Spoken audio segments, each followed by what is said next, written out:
Esto es Lilith en CDN.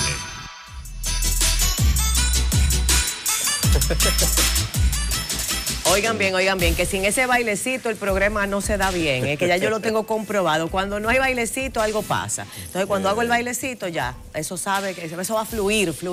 Qué bueno recibirlos esta noche en esta su casa, la casa de todos, Lilith en CDN. Hoy tenemos un contenido chulísimo, hablamos de todo un poco, como programa de variedades que somos.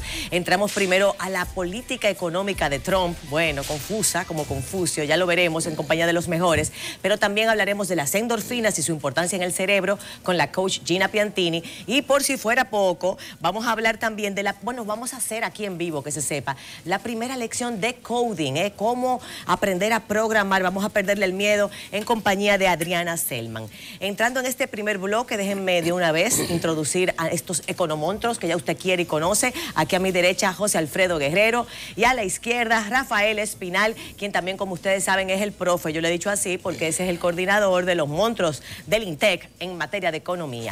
Qué bueno este tema que ustedes han traído, sobre todo que yo me declaro verdaderamente, ¿cómo puedo decir? Yo lo voy a dejar para el final, lo que yo me declaro, sí, pero realmente una confundida con la política de Trump, vamos a llamarlo así, una mujer confundida con su política. Y ustedes traen esta verdadera, vamos a decir, tema tan... de alguna manera yo diría que es súper interesante, divertido, pero también demandante. La controversial política económica de Trump. Arrancamos con el trompista, ¿qué tú dices, Rafael? Sí, porque, oye, José Alfredo, que ya te hemos cogido la temperatura, que usted es medio trompista. Oye, me ha sorprendido enormemente que haya un paro en Estados Unidos, atiéndalo bien, de más de 1 millón o cerca de 1 millón de empleados del sector público por este impasse que Trump decide que si no le firman el asunto de la frontera, eso se queda así. Explícame qué es lo que está pasando. Bueno, no es la primera vez que el gobierno... Él se tranca. No es la primera vez que se hace este shutdown del gobierno federal. O sea, Obama lo hizo hace 5 años. Sí. Y realmente sí, o sea, son los empleados federales que están realmente, al estar cerrado el gobierno, no reciben sus pagos. Pero realmente se ha dimensionado como una gran crisis eso, pero tenemos que tener presente que Estados Unidos es la primera economía del mundo. Y estamos hablando de una situación que afecta a un segmento de la población laboral que es menos de un 1% al empleado federal. O sea, tú dices la ley de los grandes números, hay que cuidar los grandes números. Pero ese grupito está sufriendo, José Alfredo, mucho. O sea, 24 días sin cobrar y muchos de ellos teniendo que trabajar porque son posiciones claves que no pueden dejar. Mira, el sector federal en los Estados Unidos tiene o sea, gana mucho más que el sector privado, como aproximadamente un 17% más. Y realmente es una crisis que el empleado federal realmente sabe que se ha presentado en diferentes oportunidades y todo el que gana ingresos también tiene que estar presente que se pueden presentar situaciones. El sector privado, por ejemplo, ¿qué tipo de cosas enfrenta? A veces una quiebra que es totalmente impredecible. O sea que es realmente una situación que está generada por luchas políticas, posiciones fuertes de ambos lados. Por eso yo te iba a decir que esto no es una quiebra, porque una quiebra, vamos a decir, una desgracia de todos. Qué pena. No, en este caso aquí es una decisión unilateral de una persona. Un cese temporal en lo que se llega a un acuerdo político pero que entonces afecta a otras áreas de la economía. Pero no realmente para mí un impacto tan decisivo sobre la economía norteamericana. O sea, el paro, tú entiendes que no es tan traumático de cara a los grandes números, a la economía completa. No. Al contrario, yo creo que esa es una cosa... ¿Tú crees que esa gente tiene su chelito guardado ahí para aguantar estos días hasta que cobren? Sí, yo creo que hasta favorable es que, porque así uno ve entonces algunas cosas que me gustaría comentar luego que Rafael también. Sí, dámele chance a Rafael. Porque, vamos a darle chance a Rafael porque... óyeme, que José Alfredo es duro, tú, oye, ese hombre lo tira. ¿Qué dices tú, Rafael? Mira, en realidad hay que ver el origen del problema. El origen del problema es que el presidente Trump ha sometido ante el Congreso de los Estados Unidos una solicitud de $5.000 millones para la construcción del muro con México. Y la Cámara de Representantes no está en disposición de aprobarle esa partida. Y como la Cámara de Representantes además ha pasado a ser dominada por el Partido Demócrata, esto crea una situación que es distinta a la que pasaría en la República Dominicana. En la República Dominicana, si no se aprueba el presupuesto, se usa el del año anterior. Y el gobierno sigue funcionando, pero con un presupuesto reducido entre comillas, o por lo porque menos, se supone que va a aumentar en el porque próximo se supone que cada año el presupuesto va a aumentar. En el caso de los Estados Unidos esto no funciona así.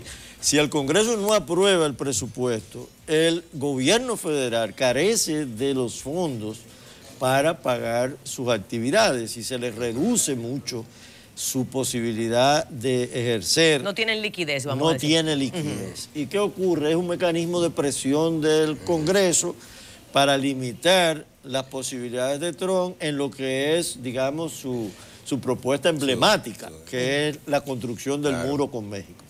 Ahora, todo esto... Que es una inversión cuantiosa, es una cosa impresionante. Bueno, 5.000 millones y sin retorno. de dólares. Es una inversión que no tiene un retorno, vamos a decir, a nivel económico. Claro, ahora, desde el punto de vista económico, lo que está en juego no es el cierre del gobierno parcial o totalmente, sino estos 5.000 millones que los demócratas entienden que debe ser redirigido a programas sociales que los demócratas siempre han estado impulsando, por ejemplo, como los programas de seguros, médicos. Mejor calidad de vida para el promedio del habitante americano. Y no dirigirlo a lo del muro. Ahora, claro, a separarnos de una nación vecina. Ahora, detrás de lo del muro está la política de Donald Trump, que es contraria incluso a la propia doctrina del Partido Republicano, porque es que Donald Trump ha vuelto al proteccionismo de las fronteras norteamericanas. Y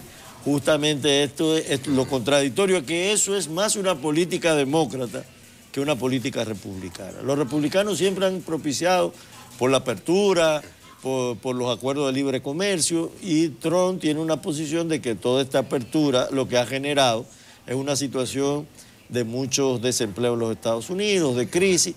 Y hasta cierto punto la economía norteamericana ha estado creciendo. Claro, con la mano de obra mexicana, latinoamericana y una serie de manos de obra de inmigrantes, incluyendo chinos y de otras nacionalidades. Dime si no. O sea, esa es la mano de obra. Incluyendo la mano de obra de los inmigrantes que están en los Estados Unidos, que forman... No es determinante. No, según José Alfredo... No, es más yanqui que todo yanqui. Porque no es eso. Es que José Alfredo está defendiendo las políticas de Trump. Sí. Pero son políticas contradictorias. Lo extraño es la contradicción con lo que es la doctrina de su partido. Rafael, de los dos lados. Porque así como Trump está tomando una decisión que no es republicana, sino demócrata, en el Parlamento los demócratas están asumiendo la recontra a esa decisión que supuestamente era demócrata. Así es. Entonces es como que se viró el asunto. ¿Qué dice José Alfredo? En el tema del cierre del gobierno federal, es importante lo siguiente. Estados Unidos nace como una nación de 3 estados y un gobierno federal pequeño. Fíjate que en la Constitución de los Estados Unidos se establece incluso al gobierno federal, se le dan básicamente funciones muy específicas. Y realmente en la misma Constitución de los Estados Unidos dice que aquellos derechos que no están, se reservan el derecho a los estados de aquellos que no cede al gobierno federal. O sea, Estados Unidos se crea siempre con un miedo al gobierno federal. Bueno, porque el gobierno federal es la máxima autoridad, porque es la implica máxima a todos autoridad, los estados. pero los padres fundadores de Estados Unidos concibieron un estado federal pequeño. Mira, hasta en 1913 el gobierno federal se mantenía básicamente del impuesto al alcohol y al tabaco. Era un gobierno federal pequeño. O sea, tú dices a nivel del equipo burocrático. El equipo, o sea, el gobierno federal empieza a expandirse cuando en el 1913 se introduce el impuesto sobre la renta federal. Y comienza entonces el Estado, después de la Gran Depresión, a crear unas grandes entidades federales.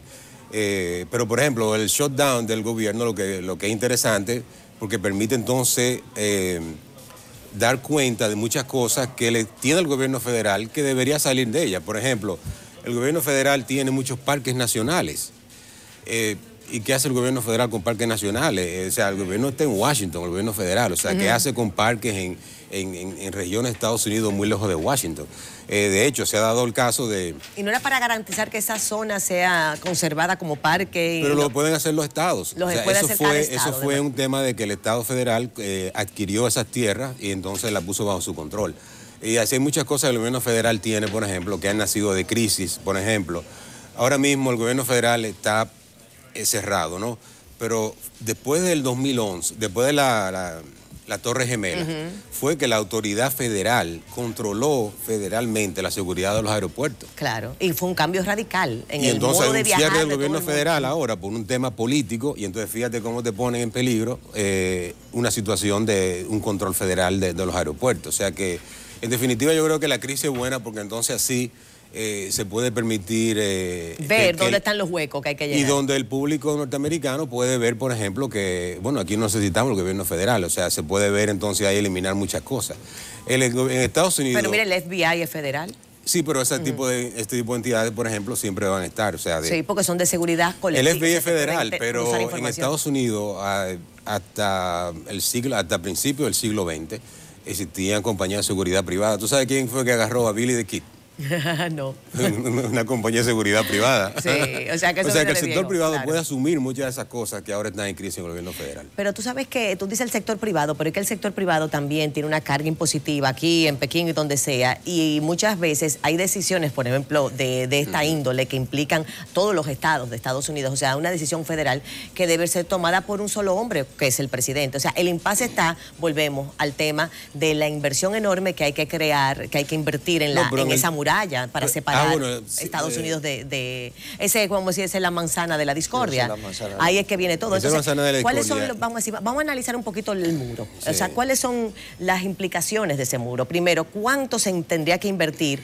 Y ¿cuál es lo que él está proponiendo al Congreso, que el Congreso no puede aceptar, que los demócratas del Congreso no aceptan? Fíjate, ahí en lo del muro hay mucho, yo pienso que hay mucho simbolismo. Es más simbólico que el efecto que pueda tener el muro sobre la inmigración. De hecho, el gobierno de Obama fue un gobierno que deportó mayor cantidad de indocumentados que lo que ha hecho Trump en los 2 años que tiene de gobierno. Claro. Es decir, Obama tenía una política de control de la inmigración, y la inmigración en los Estados Unidos en este momento es porcentualmente el ingreso de nuevos ciudadanos es de los más bajos en los últimos... De ciudadanos ilegales, vamos a decir. De ciudadanos ilegales y de ciudadanos que reciben la residencia, es de los más bajos en los últimos 30 años.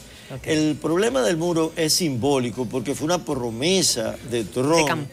De campaña. Y es simbólicamente muy atractiva para esa clase media norteamericana, que son blancos, que son lo que llaman... Los redneck. Los redneck. Esa población. Que son muchísimos. Esa es la gente de campo adentro, el americano... El americano de Nebraska, de Ohio, de Montana. Y de esa tradición cultural. Esa tradición propia, incluso América para los americanos. De origen campesino, muchos de ellos. Esa, que es la fuerza electoral de Trump, ve a los inmigrantes como un problema de competencia, un problema incluso culturalmente lo ven como un problema. Entonces, y hay racismo ahí también, hay racismo, hay prejuicio. Detrás de eso hay no solamente racismo, sino toda una ideología, digámoslo así. Y eso, bueno, eso es el público, el atractivo. Y detrás de todo eso, lo que hay una gran lucha política por las elecciones que vienen, el año que viene en los Estados Unidos. Que saben que los latinos, los inmigrantes, no votan por Trump.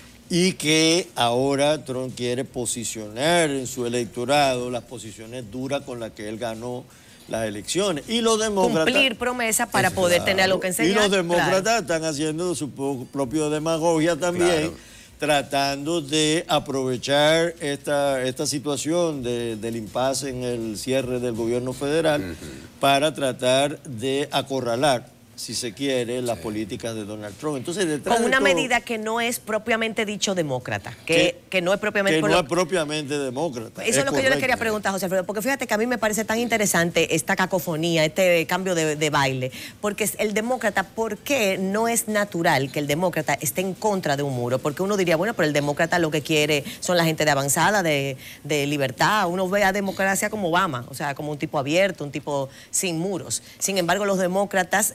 están en contra y uno lo ve así, al estilo Obama, pero sin embargo, como bien señala Rafael, los demócratas, esta decisión no es propiamente dicho demócrata, es una decisión que los demócratas hubieran tomado de una forma diferente en otra ocasión.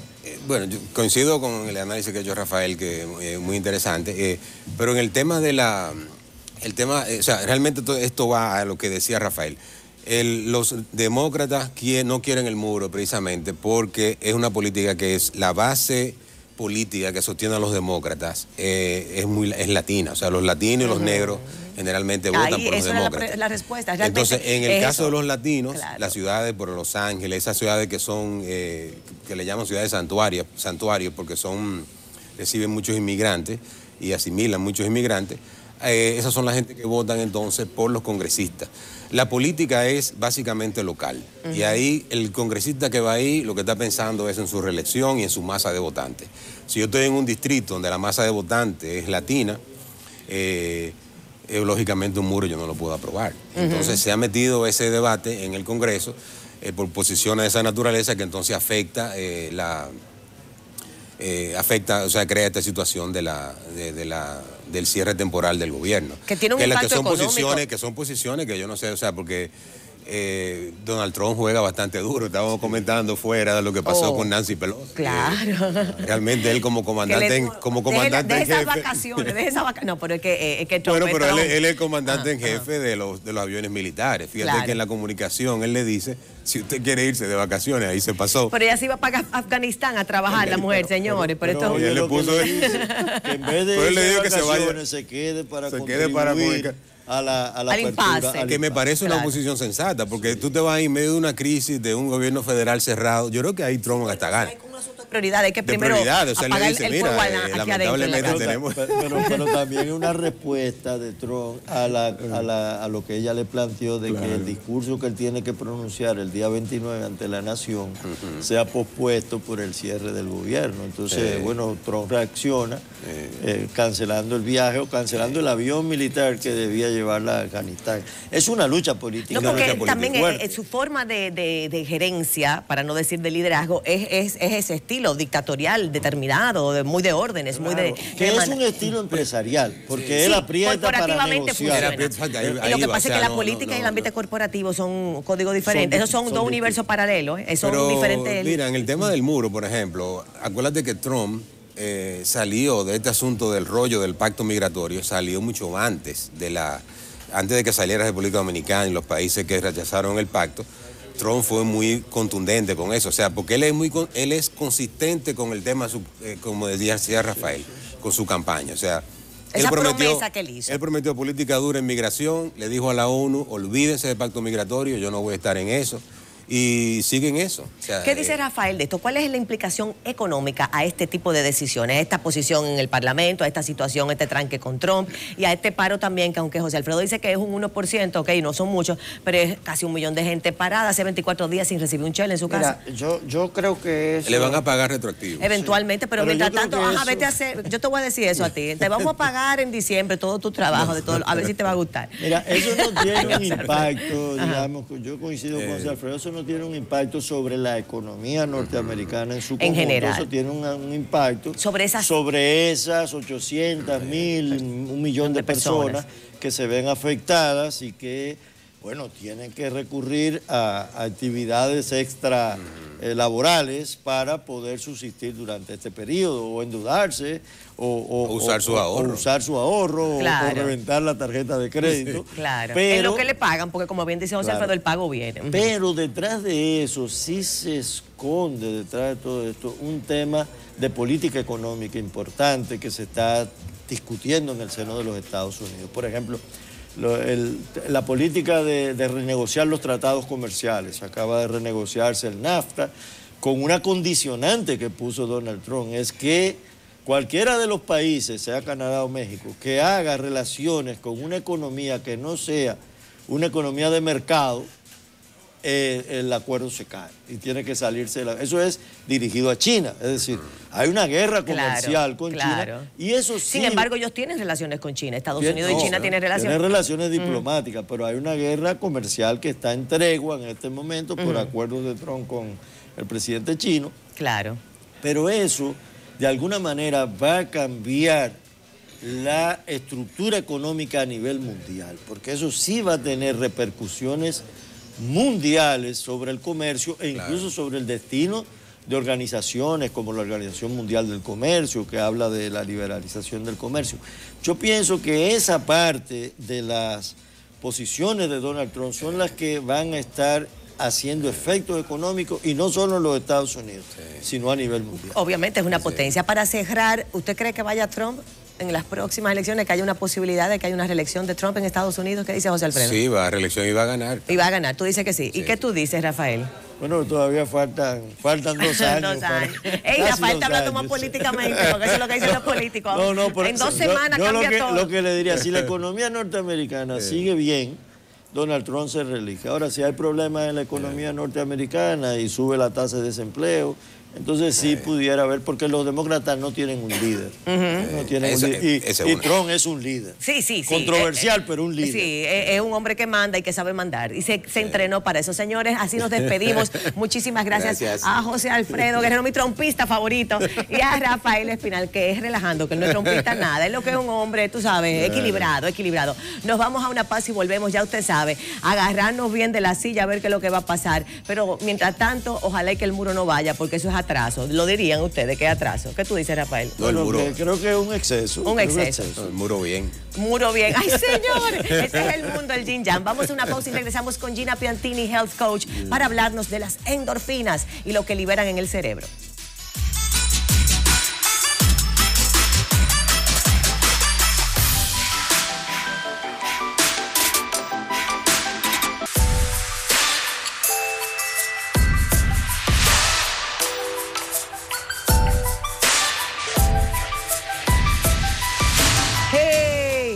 Seguimos aquí en la casa de todos, la fórmula antinovelas Lili en CDN. Ahora ya pasamos de la parte económica y tratamos bien a Trump, que no se puede quejar. Vamos a pasar a la parte del bienestar, de la salud. Y por eso tenemos aquí con nosotros a Gina Piantini, Health Coach, que nos viene a hablar, señores, de un asunto muy importante. Las endorfinas, la hormona de la felicidad. ¿Lo dije bien? La hormona de la felicidad. De la felicidad. Ay, qué bien. Cuéntame de la endorfina. A mí me interesa porque, mira, déjame decirte que en estos tiempos de tanto estrés y tantas presiones, pagando colegio y tantas cosas, óyeme, la endorfina como que se reducen sola. ¿Qué tú dices? Pues vamos a tratar de producirla. Es una hormona de la felicidad. No se sabe muy bien cómo funciona, pero realmente son las que nos causan placer. Es como una morfina, es un analgésico al cuerpo.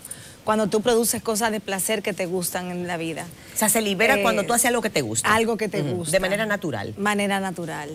Ya sea reírte, hacer ejercicios, salir con tus amigas, a tomarte un vinito y salir a comer, hacer el amor.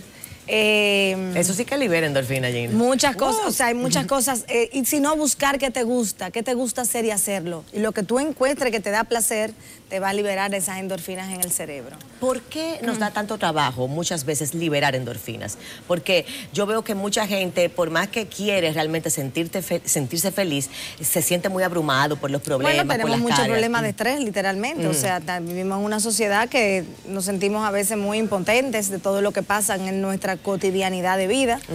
Pero realmente la gente tiene que buscar la fórmula y tiene que buscar, de tratar de compensar o tratar de buscar el equilibrio, de buscar las cosas que le den placer en la vida para poder compensar realmente lo que socialmente vivimos cada día en el trabajo, en el estrés de... Sacar cuenta y estar trabajando el día entero, no es, por ahí no está el camino a las endorfinas. Y hay muchas cosas que producen las endorfinas. Tú sabes que alguien me dijo de chocolate amargo. Chocolate. Yo te voy a decir una cosa. Los masajes, ¿verdad? Que los masajes también. Todo lo que te produzca placer. Claro. Bailar la musiquita. Bailar la música, oír la música que te gusta. No hay cosas, por ejemplo, una sensación, cuando tú estás cambiando emisora de radio, que encontrar una canción que te gusta y tú subirla todo, eso te sube la endorfina. El escuchar personas que te hagan reír te sube la endorfina. Comer chocolate, hacer ejercicio. Y cuando juntarte con socializar. Claro, socializar. Para las mujeres, ese compinchón con las amigas, socializar, sube las endorfinas. Y dentro de toda la compensación de lo que estamos pasando socialmente, como seres humanos dentro del trabajo y el día a día, buscar lo que te da placer y tratar de hacer más de eso para provocar, liberar un poco y mantenerte estable en una actitud de bienestar ante la vida, con un cerebro oxigenado que piense claro, que tú veas los problemas más chiquitos, porque cuando uno está muy tenso, uno ve esos problemas que nunca se acaban. Todo es un monstruo negro.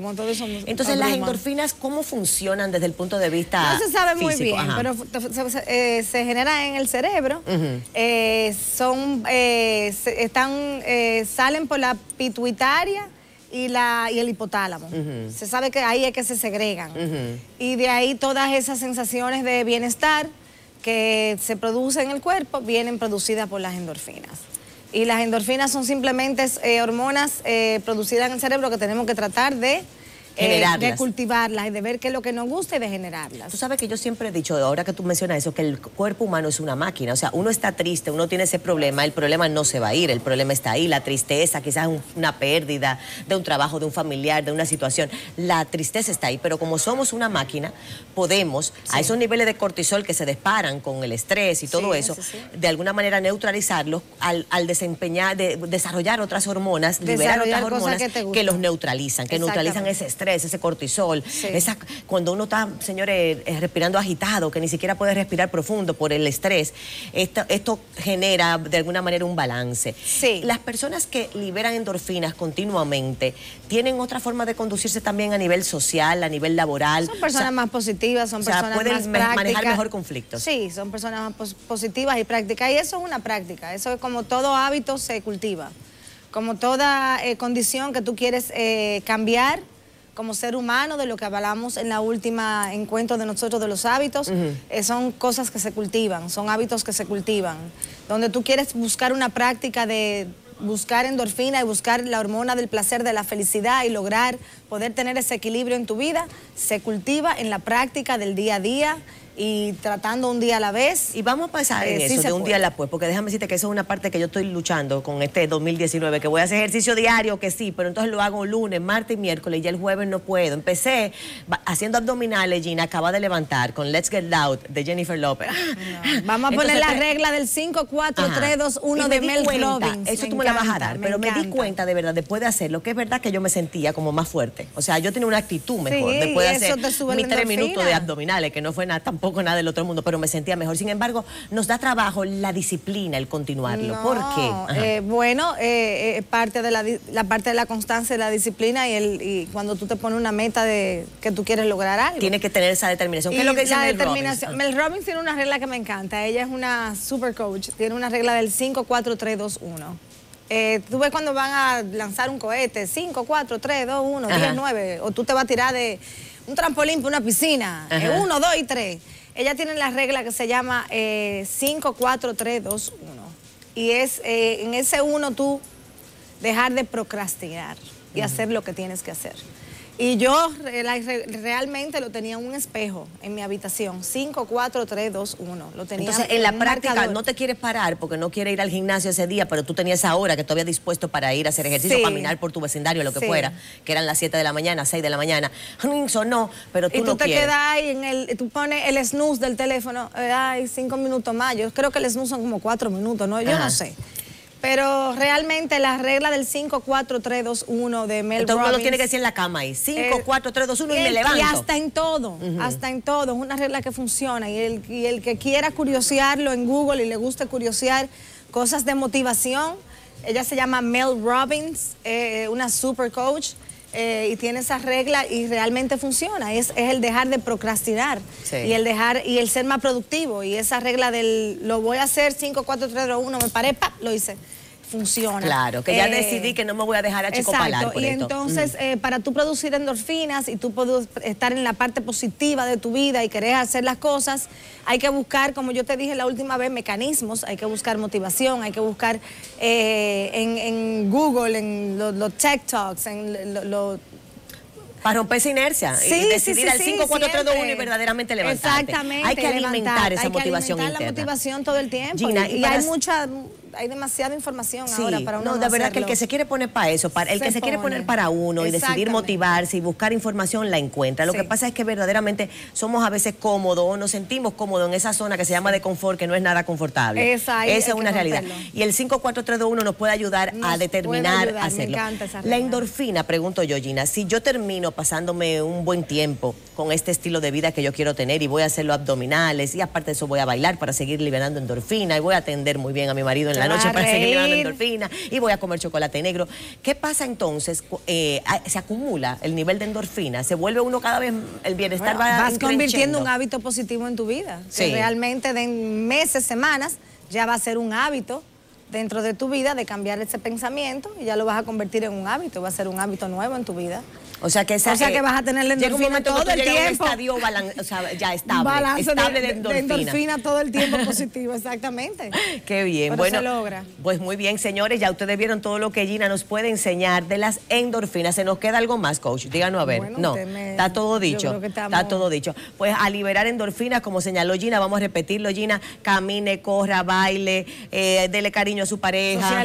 Socialice, las mascotas. Comer picante, coger sol, ir a la playa. Por eso es que los latinos somos tan felices, porque coger sol genera endorfina. Claro, esa gente que vive en esos climas fríos, se ven como más taciturnos. En las costas somos más felices. Ya lo saben. Así es que olvídese de los problemas, ríase como en el yoga de la risa, asuma esa cuota que nos ha dado la coach para liberar endorfinas y vamos a decirle no a la depre, no al no se puede y sí a que podemos y que lo vamos a lograr, porque cuando nos determinamos lo podemos lograr. Y eso lo dice Gina, sí se puede. Sí se puede. Muchísimas gracias. Vamos a una pausa y volvemos con Adriana y Coding Space.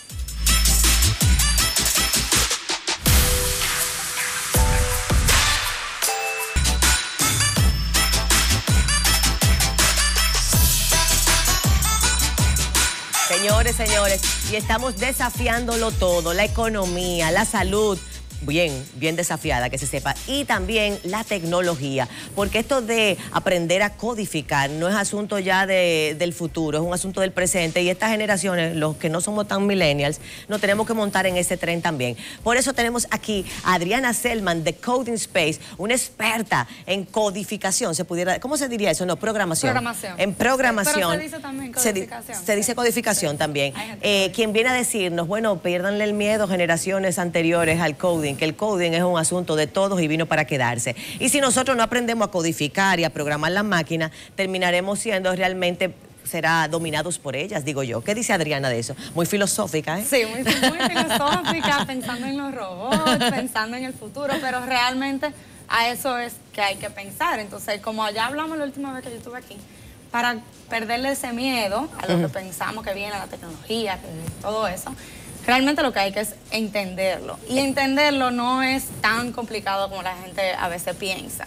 Entonces, bueno, primero de todo... Ajá, yo te iba a preguntar, esta es la primera lección de codificación o programación. ¿Qué es lo primero que yo llegué hoy a aprender esto, ¿qué es lo primero que tengo que saber? Ok, yo creo que lo primero que todo el mundo tiene que entender es que la programación no es nada más que decirle a una computadora qué tiene que hacer, cómo lo tiene que hacerlo y cuándo tiene que hacerlo. Las palabras que a veces se ven en la pantalla se pueden ver un poco complicadas y eso es lo que hay que aprender, es como aprender un lenguaje nuevo, como aprender chino, uno aprende una serie de símbolos. Pero aprender chino es diferente, mira, difícil, ese mandarín no es fácil. Sí, es difícil y al principio es difícil, pero uno se va acomodando.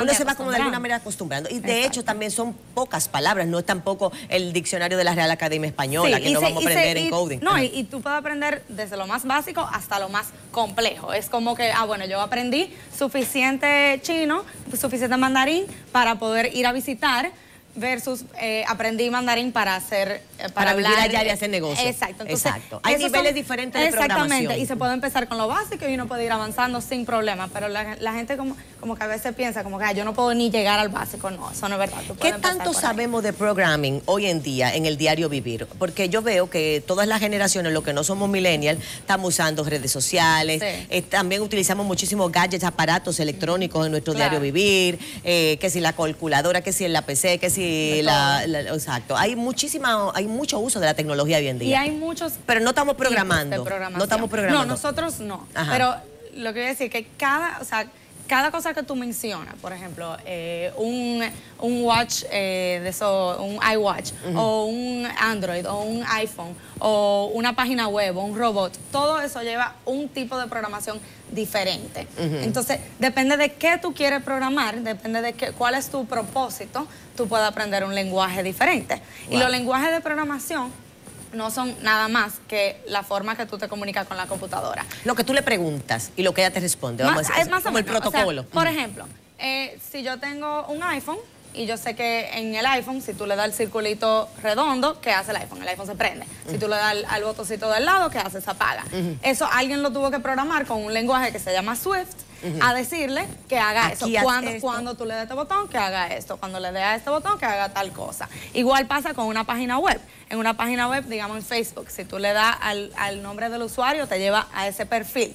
Pero ese lenguaje que se usó para crear esa página web es otro lenguaje que el que se usa para hacer lo del iPhone. Entonces usa la misma lógica, o sea, lo del clic y qué pasa, que si que son instrucciones específicas. Exacto, pero el lenguaje son diferentes dependiendo de qué tú quieres lograr. Claro, entiendo. Entonces, si nos vamos a una primera lección, si yo me siento aquí contigo, ¿qué es lo primero que tú me vas a poner en una pantalla, por ejemplo? Bueno, ok, de eso quería hablar como medio de identificar los diferentes el lenguaje de programación, perdón. Y los lenguajes de programación, bueno, empezando con la computadora, ¿verdad? Cualquier computadora, la computadora, lo más seguro han oído, han visto lo que se llama el código binario, que es 0 y 1. Claro. Eso es lo que entiende una computadora. Tiene todos los switches eléctricos, los interruptores eléctricos, que entiende o 0 o 1. Ahora, para un humano, hablarle a una computadora en ceros y unos, eso es muy complicado. 0 sería sí y 1 no. Al pregunto. revés. Al revés. Exacto. 0 es no y 1 es sí. Exacto. Interesante. Exacto. Estoy aprendiendo. Entonces, la computadora entiende eso. Eso es lo más básico, el sí fundamental. y el no. Pero nadie sabe hablar en, o sea, yo no sé hablar en 0 y en 1. Muy difícil entender código binario.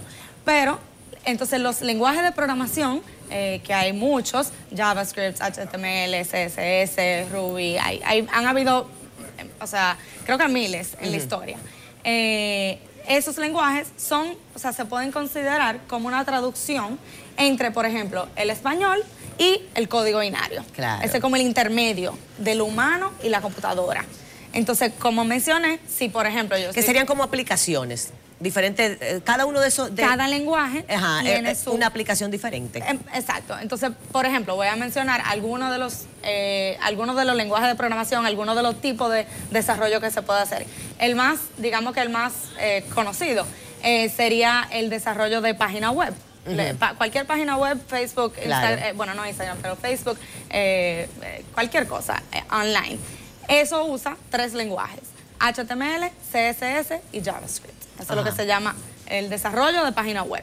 Bien. Otro tipo de desarrollo muy común, muy conocido, es el desarrollo de las aplicaciones móviles. En este caso sí, Instagram, Waze. Eso está hecho con otros tipos de lenguaje, como Java para Android y Swift para iOS. Y una preguntita ahí, Adriana, porque fíjate que yo he visto muchos jóvenes que están creando nuevos apps y ahora aparece un app nuevo chulísimo que te resuelve el mundo de algo que tú nunca pensaste que tú ibas a tener esa solución en un aparatico en tu mano.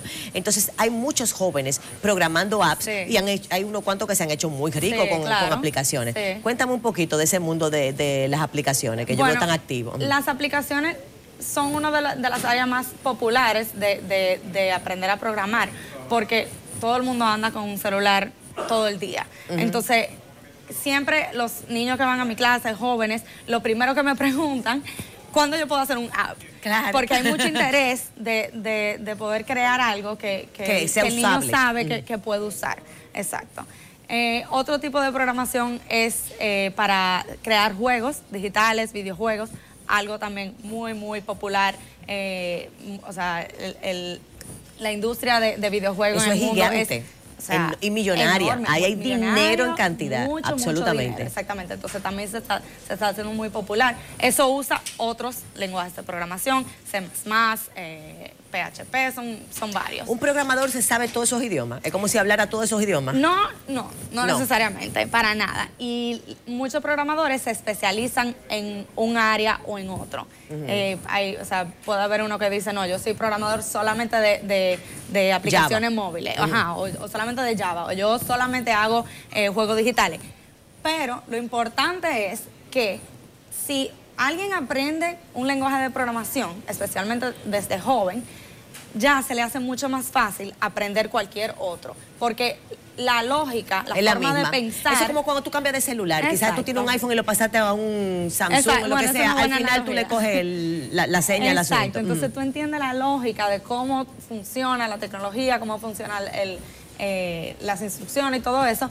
Lo que cambia son las palabras, el tipo de sintax que se usa, digamos. Claro. Entonces sí, muchos programadores se enfocan en un área, pero eso también te da la facilidad de poder aprender otro. Exacto. Ajá, al que le gustan las imágenes, busca entonces el lenguaje que tenga mucho que ver con interacción con imágenes, al que le gusta más cualquier otro tipo de conexión, de programación. Exacto. Por ejemplo, conozco a gente que trabaja en tecnología que una semana está programando en un lenguaje y otra semana tiene un proyecto que es en otro lenguaje porque le tocó, pero se le hace, ya después que tú aprendes uno, se te hace mucho más fácil adaptarte a eso. Una pregunta, tú sabes que la gente dice que los programadores son muy internalistas, como que son personas que no socializan con facilidad, y por eso de alguna manera la gente dice, bueno, esos de programadores son gente que se quedan en su computadora el día entero. ¿Tú crees que eso es así? No. Definitivamente, o sea, digamos que hay una correlación entre históricamente la persona que se interesa en la tecnología y personas más introvertidas, más que pueden estar apartadas, solos, vamos a decir. Exacto. Pero eso no significa para nada que una persona... Que sea un perfil. Exacto, o sea, y yo creo que hay un problema también hoy en día, ya que existe ese perfil, ese estereotipo, entonces personas que no se identifican con ese tipo de personalidad, entonces, aunque le interese la tecnología, nunca se acerca. Sí, es un prejuicio. Entonces, yo siempre hablo de eso porque yo quiero que la gente entienda que no solamente el que le encantaba la matemática y nunca hablaba con nadie, es el que puede estar en tecnología, ¿no? Al contrario, que Adriana, también un programador tiene que entender mucho cómo lo recibe el público, la aplicación o lo que sea que está programando, la psiquis del otro, o sea, que tiene que ser socialmente y de alguna manera interpretar lo que la gente quiere. Y las personas, hasta alguien que no le interese necesariamente estar en el mundo de tecnología, o sea, programando, es muy importante que tengan un conocimiento básico en el colegio, en la universidad, porque, o sea, digamos, alguien que trabaja en política o en cualquier área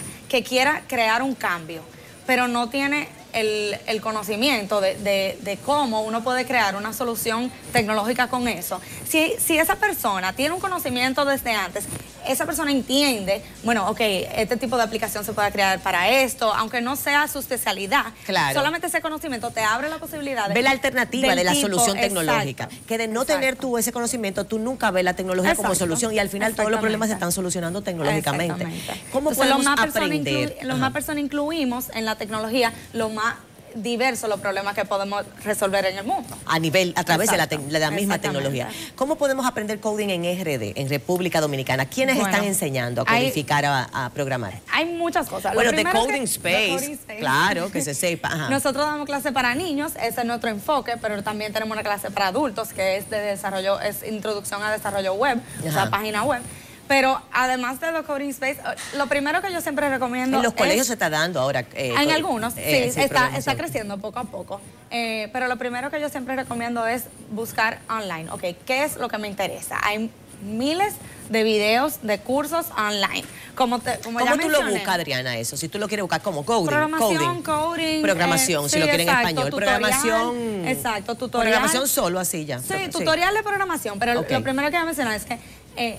o sea, como hay tantos lenguajes diferentes que uno puede aprender, lo primero que uno se tiene que preguntar es, ok, pero ¿por qué yo lo quiero aprender? Yo quisiera hacer una aplicación, yo quisiera hacer una página web, yo quisiera hacer un juego. Entonces, depende del interés, quizás te convenga aprender un lenguaje diferente. Y toda esa información uno la encuentra online. ¿Qué lenguaje tengo que aprender para crear un juego? Y ahí te empiezan a salir tutoriales, ideas, links a 1000 sitios diferentes. Y yo creo que es el primer punto de partida al que le interesa. Se hace con una computadora. Sí. Con cualquier computadora. Entonces, ¿cómo es ese software para tú aprender a programar? Tú tienes que bajarlo. Depende del lenguaje. Hay algunos lenguajes que tú puedes hacerlo en la misma página web, que te dejan como, o sea, tienen como una...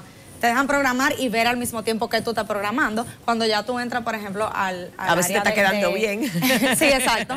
Si ya tú entras a la parte que es aplicaciones móviles, ya eso tú tienes que bajar como si fuera un Word o un Google Docs, que tú escribes el código y eso te va, o sea, es como una cosa de texto. Y ahí tú escribes el código y eso es lo que te ayuda a procesarlo, el código. Muy bien, entonces, ¿qué le decimos? Ya hay niños que están aprendiendo a programar Sí. y de hecho, ¿cómo tú ves el futuro de cara a la programación? Porque vamos a decir que tú estás haciendo pininos en el país, Adriana, porque no hay mucha gente todavía hablando de coding Sí. y programación, vamos a hablar claro. Sí estoy viendo generaciones nuevas que suben ya hablando del concepto a nivel masivo, que no es de que el que quiere estudiar informática No, o el exacto, físico o todo el el mundo. matemático. Entonces, ¿cómo tú ves el futuro de aquí a 5 años? ¿Qué es lo que podemos estar viendo aquí en este territorio del local? Yo creo que de aquí a 5 años, o sea, falta trabajo que hacer. 5 o 10 años, Sí, tú sabes. de aquí a 5 años yo diría que ojalá que se siga hablando más, porque ahora se habla, pero todavía no está como en prioridad, digamos. Bueno, un extra por ahí. Ojalá que de aquí a 5 años se vuelva un poco más de prioridad, porque realmente el mundo gira alrededor de la tecnología, eso no va a cambiar. Y tú sabes algo que yo he visto también, Adriana, que hay mucha gente joven que se ha hecho millonario, o sea, sí. básicamente Sí. por programación. Sí, completamente. Bueno, vemos historias como la de Mark Zuckerberg y Claro. otros más, pero cuando tú te pones a ver, hay casos también de latinos Sí. en Silicon Valley, de Sí. dominicanos en Silicon Valley, que se han inventado, han programado un Sí. app y se han hecho Y millonarios. no solamente millonarios, no tenemos que llegar a ese punto. Personas que empiezan con bajos recursos, media clase, y aprenden a programar. Y la cantidad de oportunidad que eso les ofrece, porque la verdad es que los programadores son escasos. Entonces, de repente, tú estás en un trabajo muy demandado, que paga muy bien. Entonces, eso también ayuda con las oportunidades de trabajo en el país. Aquí no hay carreras universitarias de Sí, claro que programación, sí, claro que obviamente. sí. Y ¿Cómo muchas se personas llama? lo cogen. ¿Cómo se llama aquí? Informática, Ah, bueno, eso ingeniería es de la clásica sistemas. informática. Sí, ingeniería de sistemas. Yo creo que depende de la universidad también. Claro. Sí. O sea que cuando hablamos de informática estamos hablando de programación, Sí, literalmente. Para exhortar a los viejitos, porque yo sé que los niños van a meterse en ese tren, ya están metidos, pero la gente que le tiene ese miedo, Adriana, al asunto de coding, ¿cómo le decimos? Entonces, lo primero que va a hacer es buscar programación en Sí. Internet y empezar a ver lo que es eso. Y en su propia máquina puede empezar investigar. y investigar. Otra cosa, por ejemplo, algo que yo hago con niños, pero que también me ha funcionado para que adultos entiendan, nosotros usamos unos lenguajes de programación que no son a base de escribir, de texto, sino que son a base de bloques que parecen legos. Ajá. Entonces esos bloques en la computadora tú los vas poniendo juntos y se van combinando. Por y así- colores y cosas. Exacto, y así es que tú vas haciendo el programa. Entonces eso es muy, o sea, te baja la barrera de las palabras complicadas, del punto y coma, del paréntesis, que la gente, o sea, como A veces que, abruma. abruma completamente. Entonces, es una forma de enseñar los conceptos y la lógica de la programación sin esa barrera. Para de manera poder- visual y Exactamente. no gramática. Entonces, Caramba, Adriana, nos despedimos porque nos manda, Ok. pero no es que queremos. Entonces ya tú sabes, señores, vamos a tener varias clasecitas entusiasmándolos, búsquenlo en internet y decídase a empezar a programar, porque sabrá si hay que encontramos la minita que andamos buscando. Y si no es así, por lo menos para estar listos para los nuevos tiempos, que es inevitable. Muchísimas gracias, Adriana. Gracias Selma. a ti. Bye, bye, nos vemos mañana.